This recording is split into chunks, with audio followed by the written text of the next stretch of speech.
I guess so. A few things have changed since the last video I posted that was actually about the project. I know I posted some videos about it. The element and the carbon fiber hood, but what it boils down to is trying to get rid of some stuff.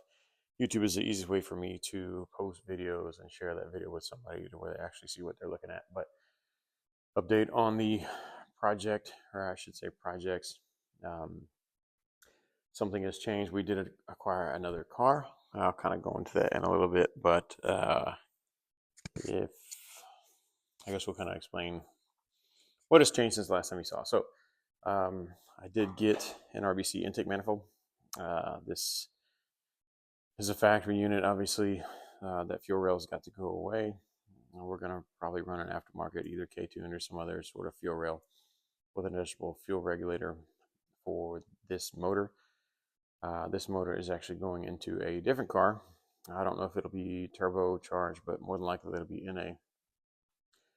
But then I started looking at NA headers and full exhaust, and it turns out the NA header is about as much as another turbo header. So for the price of a turbo and some bigger injectors, and the fuel system will already be upgraded in the car, so that's about as far as it goes. To making it forced induction aside from intercooler, which I have one, but I don't know if it's one I want to run in the car. But intercooler is fairly cheap when it comes to um, coming up with another solution. So for the time being, goal for this other car is NA. Trying to buy some decent NA parts.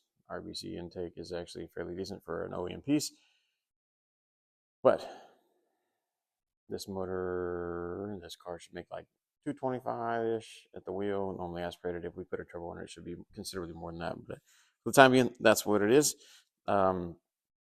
We did acquire some additional pieces for the DSM project. This is an RSX shifter base and shifter. It's not a billet piece, it's just a factory unit. I want to make sure it's fit before I buy something that doesn't fit, that's nice, that doesn't fit. So got that.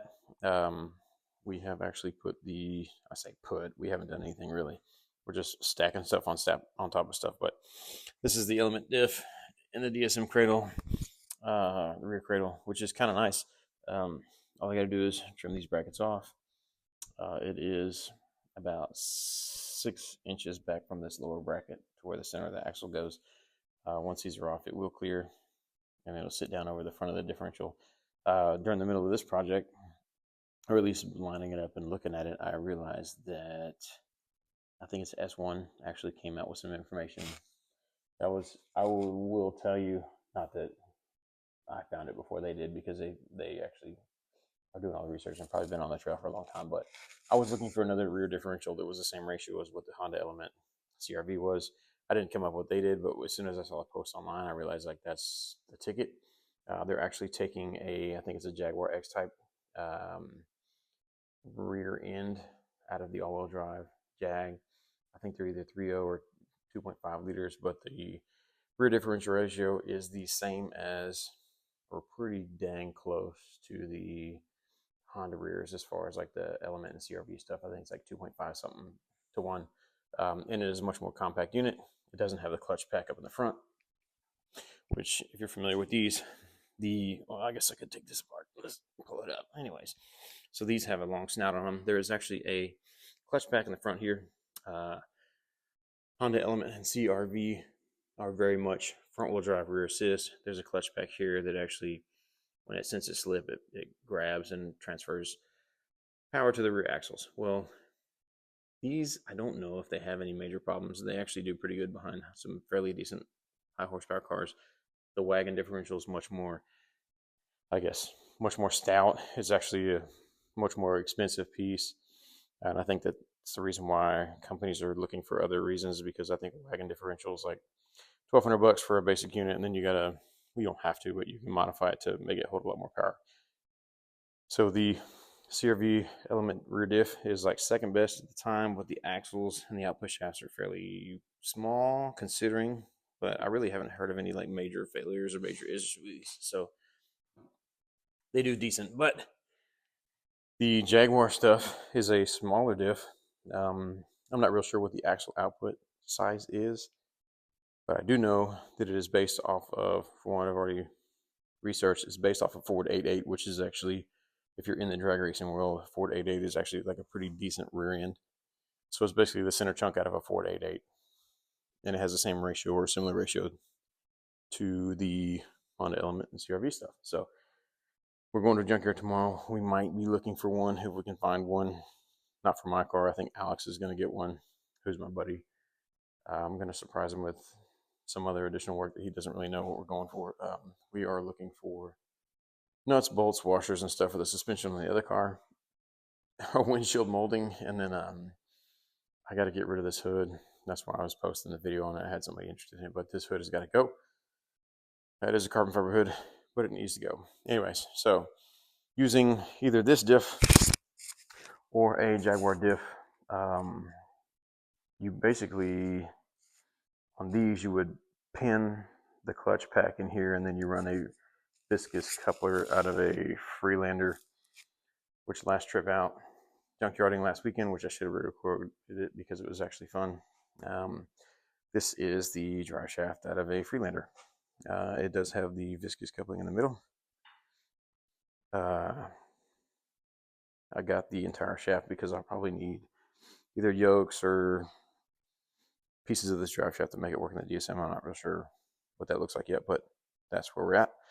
We did acquire some 36 millimeter axles. These are the fronts. Those are the Element. They're way too wide, but these are front axles out of an EP3. And the goal here is to put these in the other car, depending on the width. I might have to change some stuff up on them or find some RS6 type S axles.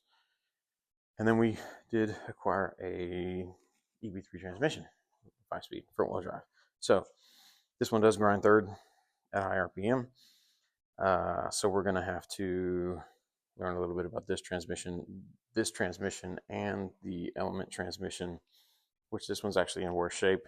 God dang, all this is my garage. Transmission's actually in worse shape. This one actually grinds third and then pops out of fourth and fifth. So we're going to go into both of these transmissions regardless, but I want to put at the bare minimum a carbon synchro set in them, which is fairly cheap, and it should fix the problem in this one for sure. I don't know exactly what's going on with that one yet because I haven't been into it, but that's the goal. And then what else, man? Element's gone.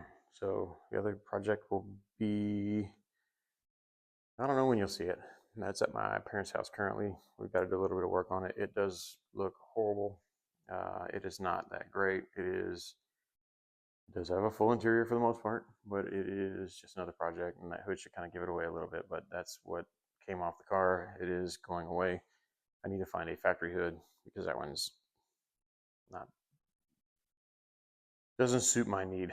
If I say that, I don't know how to say it without dancing around a little bit, but doesn't suit my need, not my taste, so it's going away. We're going to get a factory hood, and then we're going to go from there. But we have another project, and like I said, brief update. What else? OEM clutch, nothing special. Yeah, that's about it. Oh, tomorrow we're going to actually look for, I think these are VTEC solenoids on the backside here. We've got to get one for the A2 motor because we pulled it off whenever we bought it. And I don't know why, because we probably should have just kept it on there. But same thing with the tensioner pulley. And I think I'm going to get a new water pump. They're cheap enough for this motor over here. But we will see. So this motor will be no power steering, no AC. And I think that for the most part, this one is probably going to go the same route. So it will be a good day tomorrow. We're going to hit the junkyard in the morning. We're going to go walk around and I guess see what we can find. I think that there's some good stuff out there. I don't really know what that looks like yet, but we won't know until we get there. And then I get to surprise Alex with something I want to try at the junkyard before we bring it here. And I hope that he doesn't watch this video before we get there because he's going to tell me no. Anyways, I know a lot of you guys probably don't know who Alex is. probably mentioned him in a few videos, but he's one of my buddies. He's actually building a Honda Accord. They're going to K-swap that. And it was like early 90s. It looks horrible, but it's got really good patina and it's got really good character. So I like the car, but he's got a pretty decent suspension under it. He's got better sway bars. He's got disc brakes underneath it. It is going to be a track car that looks like just a regular old lowered Honda Accord, but it should be decent. It should track well. So we'll see how that goes. The goal for the other car that I purchased is to have some sort of like semi-sorted track car. I know that my son is about to turn 11, so in 1 year when he turns 12, he can actually get in the car with me and go around the track, and I want to have something that we can bomb around the track in that's, I don't really care about tearing up.